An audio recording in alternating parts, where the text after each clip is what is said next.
समिति के सारे सम्मानित आयोजकगण, हमारा सम्मानित मंच और इस जयंती कार्यक्रम में आए हुए सभी सम्मानित हमारे अतिथिगण और सभी सम्मानित मातृशक्ति, आज हम सभी लोग परशुराम जयंती, भगवान परशुराम जी की जयंती के लिए यहाँ इकट्ठे हुए हैं। तो मैं उनके बारे में कुछ कहूँ इससे पूर्व मैं सबसे उचित ये समझता हूँ कि मैं सबसे पहले बधाइयाँ दूँ। पहले तो जो ये मंदिर है, इसका जो भव्य सौंदर्यीकरण हुआ है, मैं उसके लिए इस पूरे अपने जनपद लखीमपुर को और यहाँ की आयोजक समिति को बहुत बहुत बधाई देता हूं। हमारा ये मंदिर अब बहुत सुंदर बन गया है। एक चीज, दूसरे, आज अक्षय तृतीया है और ये हमारा पावन पर्व है। आप जानते हैं इसका महत्व क्या है, मैं उसकी भी आप सभी को बहुत बहुत बधाई देता हूं।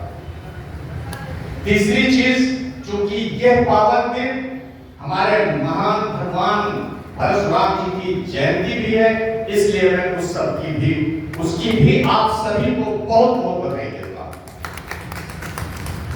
अभी आदरणीय शास्त्री जी ने भगवान परशुराम जी के बारे में आपको संक्षिप्त में कुछ चीजें बताई हैं। मेरे लिए कहाँ गए जी, समय कितना रहेगा, मुझे समय बता दीजिए तो मैं उसी हिसाब से अपने को व्यवस्थित करूं। अरे आप इधर बैठे हैं, थोड़ा सा समय कर दीजिए, क्योंकि समय बहुत कभी कभी हम लोगों का खत्म हो जाता है, नहीं रहता। जब हम किसी गंभीर विषय में जाते हैं तो समय बहुत थोड़ा नहीं रहता है। कोई बात नहीं, आप बोलिए, कहीं को कट कर लेंगे जी। तो हमें इशारा कर दीजिएगा कि हाँ, अब आपका समय समाप्त हो रहा है। तो भगवान परशुराम, देखिए हमारे यहाँ मुख्य रूप से 10 अवतार हुए हैं। पहला मत्स्य अवतार, दूसरा कूर्म अवतार, तीसरा वराह अवतार, चौथा नरसिंह अवतार, पांचवा वामन अवतार, छठा हमारा परशुराम जी का अवतार, सातवां श्री राम जी का अवतार, आठवां श्री कृष्ण का अवतार, नौवां हम लोगों ने उसे भी मान्यता कर ली महात्मा बुद्ध का अवतार, और एक जो अवतार और होने वाला है वो है कल का अवतार। एक चीज जब हम अध्ययन कर रहे थे तो मुझे बड़ा अजीब सा लगा, पता नहीं आप लोगों को कैसा लगा होगा। देखिए, जो सत्य युग है, जिसको कृत युग भी कहते हैं, उसमें भगवान के 4 अवतार होते हैं, और त्रेता में 2 ही होते हैं, द्वापर में 2 ही होते हैं, कलियुग में अगर सिर्फ महात्मा बुद्ध को माने तो एक ही हुआ है। अभी कलियुग का प्रारंभ हो, शास्त्रों में कलियुग का प्रारंभ है, तो इसमें अभी जो हमारी मान्यता है उसमें सिर्फ महात्मा बुद्ध का अवतार हुआ है। ये अवतारों की कहानी है। जो 6ठे नंबर पर अवतार हुआ है वो भगवान परशुराम का हुआ है, और ये अवतार जितने भी अवतार हुए हैं उन सबसे बड़ा विशिष्ट अवतार है। विशिष्ट क्योंकि इसको आप समझ नहीं पाओगे कि ये किस प्रकार का अवतार है। हम जब भगवान की बात करते हैं तो सोचते हैं अरे बड़े कोमल फूलों की तरह, ऐसे ही कुछ बहुत मृदुल, भगवान का स्वरूप, भगवान का सौंदर्य, भगवान की लीला सब मधुर मधुर मधुर। लेकिन जब हम भगवान परशुराम जी का अवतार देखते हैं तो मानो हर समय क्रोधाग्नि जल रही है। कारण क्या, इतना ऐसा ये क्रोध का अवतार क्यों है?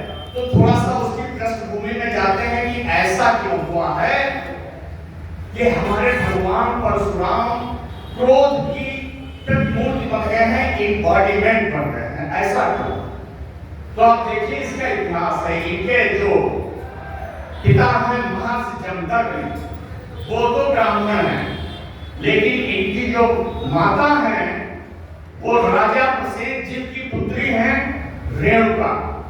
प्रसेनजित का एक नाम रेणु था, तो ये जो रेणुका शब्द आया है तो उस राजा रेणु से आया। तो माता इनकी क्षत्रिय है, प्रसेनजित क्षत्रिय है और पिता इनके ब्राह्मण है। देखिए आवाज कुछ तो नहीं रही, आप लोग बताइए आवाज साफ आ रही कि नहीं आ रही? तो इनकी माता तो क्षत्रिय है लेकिन इनके पिता ब्राह्मण हैं और ये 5 भाई हैं। ये अकेले नहीं हैं। हमारे भगवान परशुराम 5 भाई हैं और अपने 5 भाइयों में सबसे छोटे हैं। उसमें जो सबसे बड़े हैं उनका नाम है रुक्मवान। उनसे छोटे जो हैं उनका नाम है सुखेन। उनसे जो छोटे हैं उनका नाम है वसु और उनसे जो छोटे हैं उनका नाम है विश्वावसु और उसके बाद हमारे परशुराम जी आते हैं जो सबसे छोटे। महर्षि जमदग्नि जो इनके पिता हैं, इनका बहुत भव्य आश्रम है और उनके पास एक बहुत सुंदर सी गाय है जिसका नाम है कामधेनु।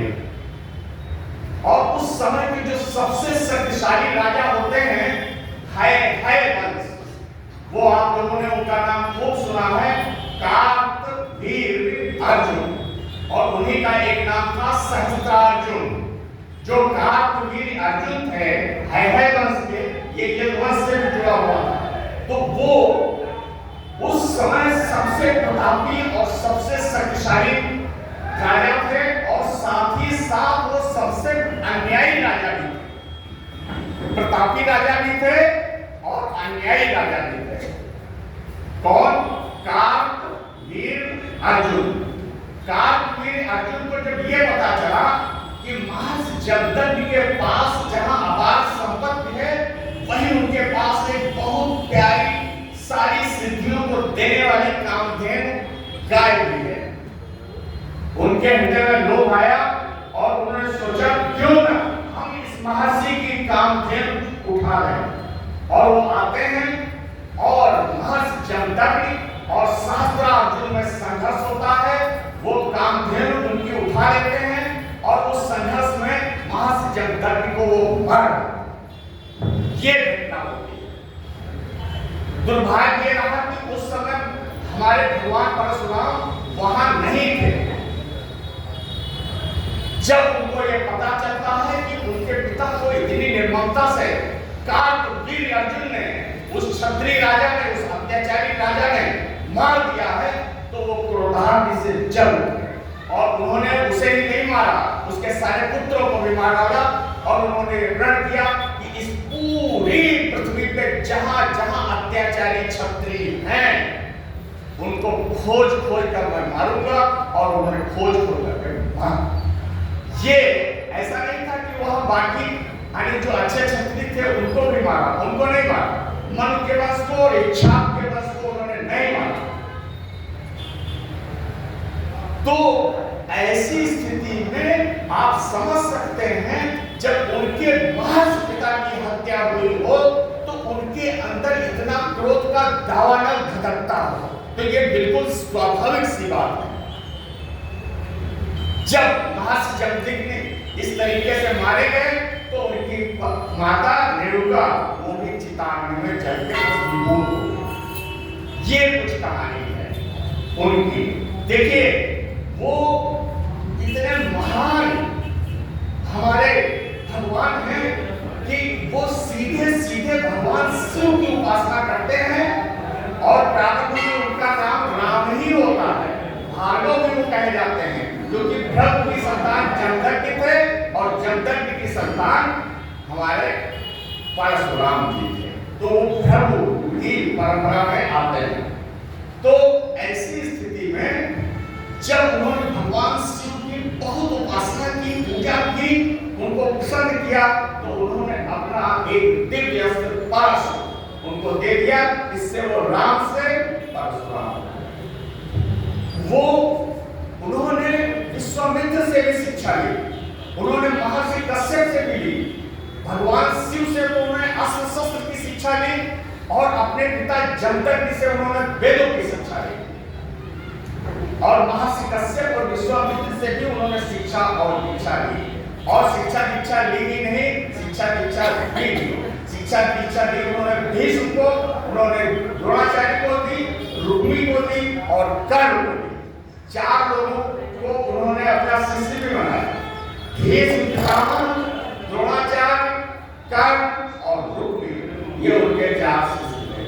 आप लोगों को याद होगा कि वे त्रेता युग में आए थे और उनके बाद जो 7वां अवतार है वो भी होने वाला था भगवान श्री राम का अवतार। और आप जानते हैं मिथिला में भी वो पहुंच जाते हैं और उन्हें आप जानते हैं ऋषि के द्वारा जो धनुष सारण मिला था वो भी उनके पास जिज्ञासा के रूप में था।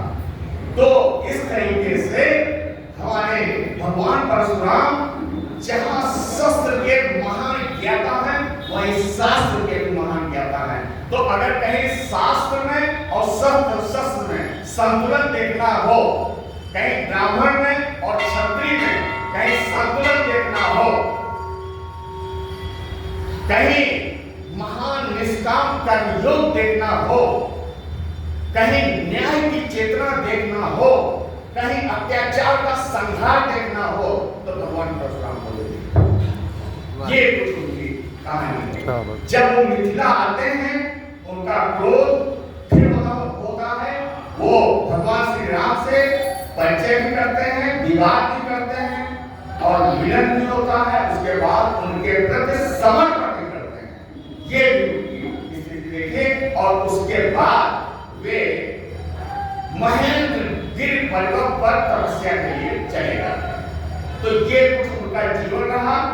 उनके अंदर सारे धर्म के सारे सद्गुण हैं। आप ये ना समझिए क्रोध के कारण ऐसे भगवान हमें नहीं चाहिए, नहीं। उनके अंदर हर चीज का एक बैलेंस, ब्राह्मणत्व का बैलेंस, क्षत्रियत्व का बैलेंस, शस्त्र का बैलेंस, शास्त्र का बैलेंस और धर्म के सारे सद्गुण। ऐसा नहीं है कि क्रोध उनका जस्टिफाइड नहीं था, उनका क्रोध जस्टिफाइड था और उन्होंने सारे अत्याचारी क्षत्रियों का संहार किया था जो कि होना ही चाहिए था। और उसके बाद भी आप देखते हैं कि रावण लगता है और रावण का संहार हमारे भगवान विष्णु का 7वां अवतार जो भगवान श्री राम है वो करते हैं। तो ये कुछ थोड़ा सा हमने आपको भगवान परशुराम के बारे में बताया। मुझे उम्मीद है कि आप लोगों को अच्छा लगा होगा। बहुत मैं आप सबका बहुत